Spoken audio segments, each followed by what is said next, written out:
spotlighting the impact that so-called gender-affirming care has had on young people. Watch.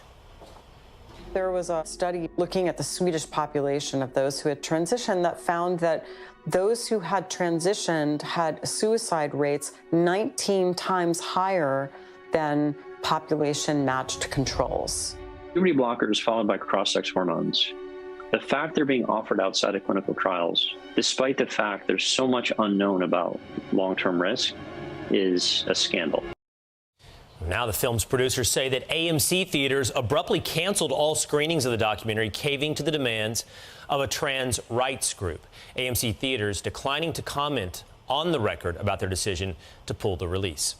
Our next guest tells her story in the film. Laura Becker detransitioned after undergoing surgery more than 5 years ago, and she joins us now. Laura, thanks for being with us on the program this morning. You tell your story in this documentary. Tell us at the outset why it's so important for not just you to share the story, but for others to hear it. Well, thank you for having me.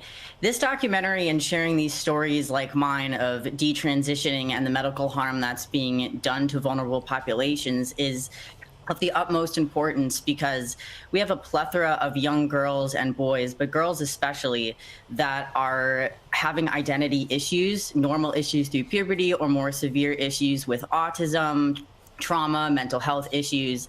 And they are going into clinics and saying, I need help with my gender dysphoria. And they're being fast-tracked on a conveyor belt-like system to getting surgery and hormones, which create permanent damages instead of addressing their actual mental health concerns. Yeah, Laura, I think the show's producers, or the documentary's producers, as well as yourself, have described your politics like this. I think it's interesting and important to highlight. You describe yourself as a moderate liberal, and you say you're pro-gay, and you see some line, as I do believe the producers of this film do as well, some line here that we've crossed when it comes to trans issues. Absolutely. I think that there is a large-scale eradication of boundaries and common sense, especially when it comes to children's developmental health. And this is not a partisan issue, although it is conservatives thankfully speaking up about it. There are many moderates, liberals, and independents such as myself and the filmmakers who are just trying to increase awareness about mental health issues and ethics. It's not political. It is pro-gay. It is neurodivergence acceptance, all sorts of so-called liberal or progressive values. But in this case, the boundaries are being crossed to harm people, and the liberals are afraid to speak up about it. The documentary's producers, they've said the following. They said, this is what fascism looks like.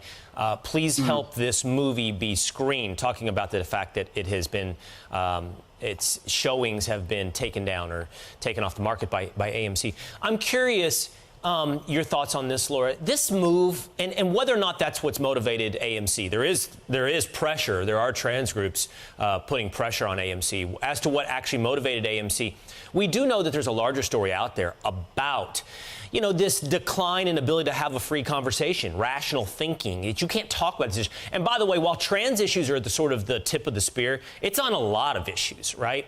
And I'm curious, as someone who does describe themselves as moderate liberal, how you see this. Like, now that you're in it on this particular issue, this mindset of silence opposition, how you see it now that you've been engulfed in this one particular issue. Absolutely. I mean, this issue, so many other issues that I've become aware of, the censorship of free speech and free expression. I'm an artist myself, so in the arts, in the music industry, in the film industry, I think it's incredibly dangerous to set this precedent of suppressing free speech, suppressing viewpoints that basically are just unpopular or difficult to deal with. This is difficult subject matter. It's difficult for me to deal with. It's not that we should be silencing any topics that may be triggering or complicated, right. But we're seeing this incredibly dangerous precedent of doing so. Yeah, and it's just, to me, it undercuts the validity of one's own argument if your response always has to be that the opposition must be silenced. And that's not limited to trans issues. But it seems to be that fewer ears will hear your story because this documentary is not going to be aired. Hopefully they'll find a way to find this story that includes your detransition. Laura Becker, thank you so much.